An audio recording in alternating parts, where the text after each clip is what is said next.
राष्ट्रीय शैक्षिक अनुसंधान और प्रशिक्षण परिषद के केंद्रीय शैक्षिक प्रौद्योगिकी संस्थान द्वारा प्रस्तुत है कार्यक्रम संत कवि तिरुवल्लुवर। ये पाठ कक्षा 6 की हिंदी की पाठ्यपुस्तक भारती भाग 1 से लिया गया है।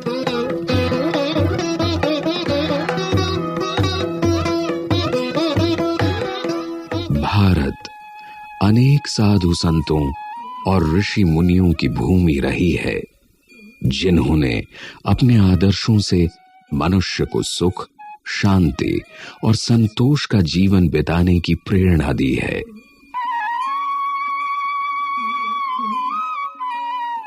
ऐसे ही संतों की श्रेणी में आते हैं तमिलनाडु के संत कवि तिरुवल्लुवर। उत्तर भारत के महान संत कवि कबीर और दक्षिण भारत के संत कवि तिरुवल्लुवर में अद्भुत साम्य है। इन दोनों के माता पिता ने इन्हें जन्म देकर कहीं छोड़ दिया था और फिर निस्संतान दंपतियों ने इनका लालन पालन बड़े स्नेह और यत्न से किया था। व्यवसाय से भी दोनों ही जुलाहे थे। दोनों ने गृहस्थ जीवन व्यतीत करते हुए सात्विक जीवन की साधना की थी। इतना ही नहीं, दोनों के जीवन की अनेक अलौकिक घटनाएं भी समान थीं। प्रसिद्ध जनश्रुति के अनुसार तिरुवल्लुवर के पिता का नाम भगवन और माता का नाम आदि था। किसी कारण से भगवन ने सदा घूमते रहने का व्रत ले लिया था और इसलिए वे अपनी पत्नी के साथ सदा घूमते रहते थे। एक दिन से अधिक वे कहीं टिकते न थे। तिरुवल्लुवर को उन्होंने पैदा होते ही छोड़ दिया था। यह नवजात शिशु एक दयालु स्त्री को एक पेड़ के नीचे पत्तियों पर लेटा मिला। उस स्त्री के कोई संतान न थी। नवजात शिशु को देखते ही उसका मातृत्व उमड़ आया और भगवान का प्रसाद समझकर उसे उठाकर घर ले आई।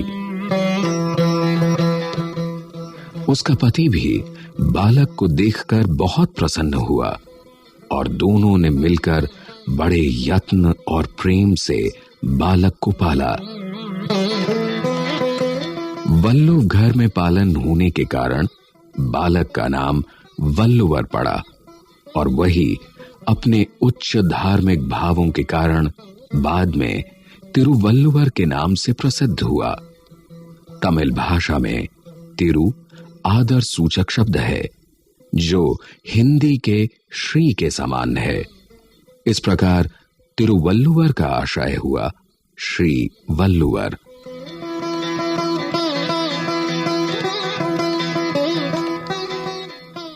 तिरुवल्लुवर जब बड़े हुए तो उन्हें अपने जन्म की कहानी ज्ञात हुई। इससे उनमें वैराग्य भाव जागा। अपने धर्म पिता और धर्म माता से अनुमति लेकर उस समय की परंपरा के अनुसार वे तपस्या करने के लिए घनघोर जंगल में चले गए। उन्होंने वन में तपस्वियों की देखरेख में ध्यान और योग का कठिन अभ्यास किया और तंत्र मंत्र की सिद्धियां भी प्राप्त की। लेकिन थोड़े ही दिनों में इन सब से उनका जी उचट गया। उन्होंने सोचा, संसार की सेवा करने के लिए हमें संसार के लोगों के बीच रहना चाहिए। अब तिरुवल्लुवर जंगल छोड़कर नगर में आ गए और इधर उधर घूमने लगे। घूमते घूमते वे नगर के एक धनवान व्यक्ति के घर पहुंचे। उस धनवान का नाम मार्ग सहाय था। किसी कारण से वो बड़े संकट में पड़ गया था। तिरुवल्लुवर ने उसका संकट दूर कर दिया। मार्ग सहाय की एक कन्या थी। रूप गुण संपन्न और विदुषी। उसका नाम वासुकी था। मार्ग सहाय ने वासुकी का विवाह तिरुवल्लुवर के साथ कर दिया।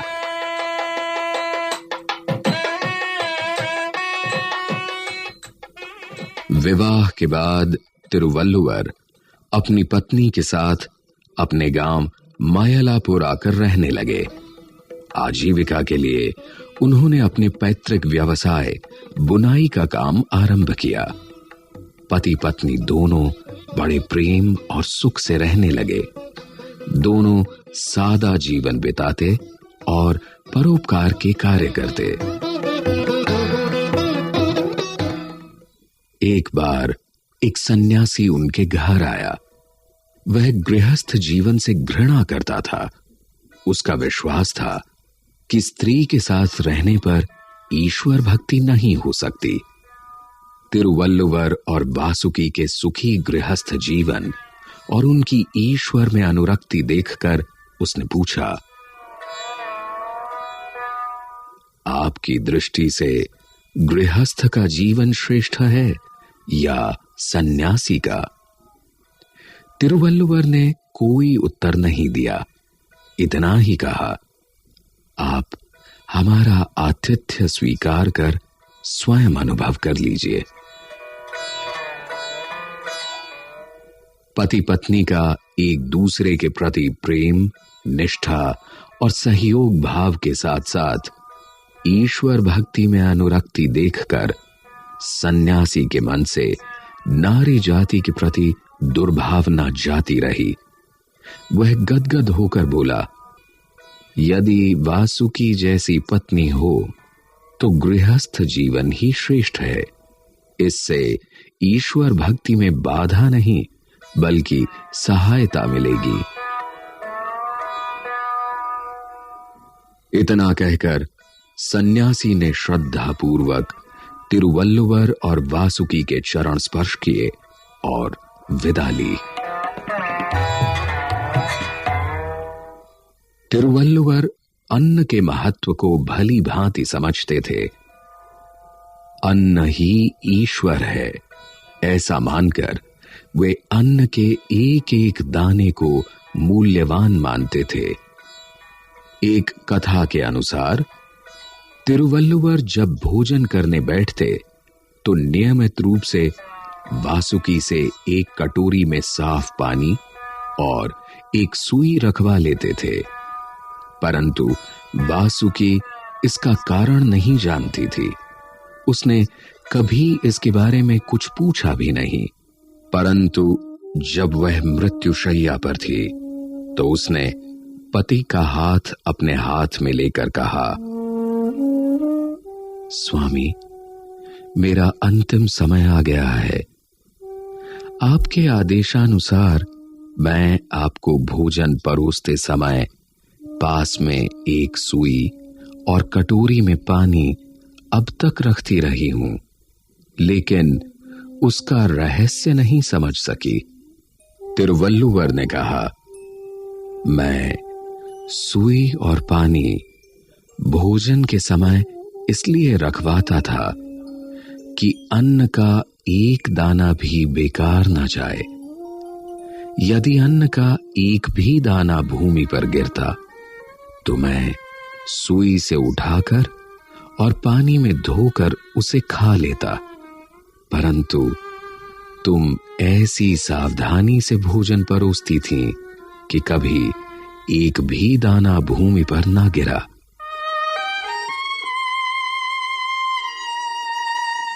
अपने पति के विचारों को जानकर वासुकी को परम सुख मिला और उसने चैन से अपनी आंखें बंद कर लीं। वासुकी की मृत्यु के बाद तिरुवल्लुवर संसार से विरक्त हो गए। जीवन और जगत का व्यापक अनुभव उन्हें था ही।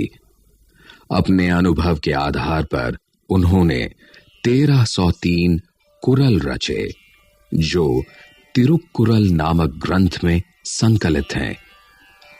कुरल का अर्थ है छोटा। यह आकार की दृष्टि से तमिल भाषा का सबसे छोटा छंद है, जिसमें एक पूरा भाव पिरोया रहता है। यह लगभग 1.25 पंक्तियों का होता है, यानी आकार में दोहे से भी छोटा। जैसे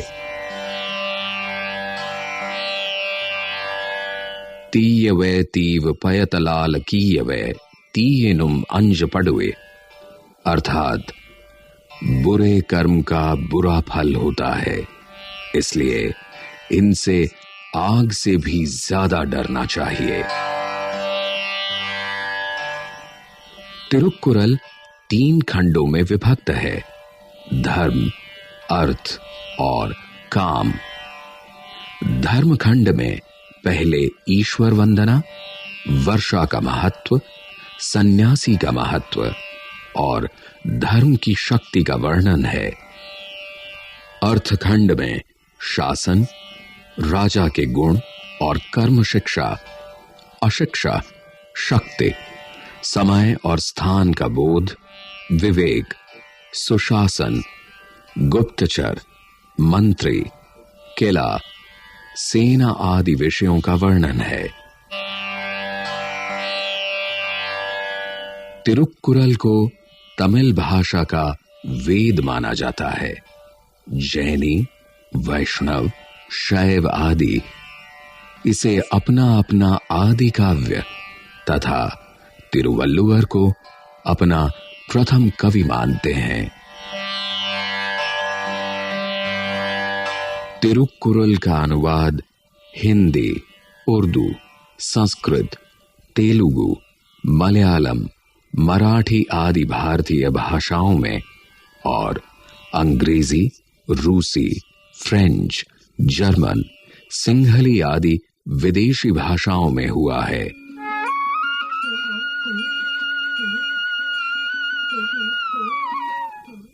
तिरुवल्लुवर द्वारा रचे गए कुछ कुरलों के भावार्थ इस प्रकार हैं। वंशी मधुर है, वीणा मधुर है, ऐसा वही कहते हैं जिन्होंने अपने शिशु की तोतली बोली का रस न चखा हो। बच्चों के कोमल हाथों से जिस भोजन में खिलवाड़ हुआ हो, माता पिता के लिए वह भोजन अमृत से भी अधिक मधुर होता है।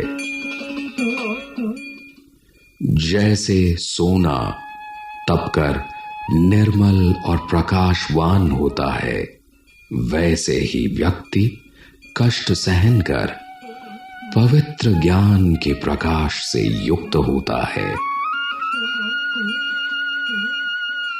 झूठ न बोलने के गुण को ग्रहण कर लेने से अन्य धर्म कार्य करने की आवश्यकता नहीं रह जाती।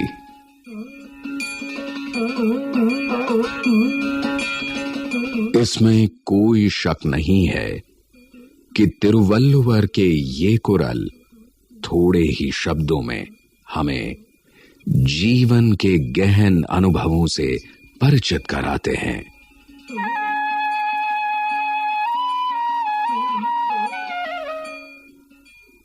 संत कवि तिरुवल्लुवर। अभी आप सुन रहे थे ये कार्यक्रम। पाठ संपादन प्रोफेसर अनिरुद्ध राय, आलेख नरेंद्र व्यास, निर्माण संचालन प्रभुदयाल खट्टर, कलाकार जितेंद्र राम प्रकाश, ध्वनियांकन सतीश लाड़े और दीपक पांडे, निर्माण सहयोग दाऊदयाल चतुर्वेदी और के चंदन तथा निर्माण एवं प्रस्तुति रमेश रानी शर्मा।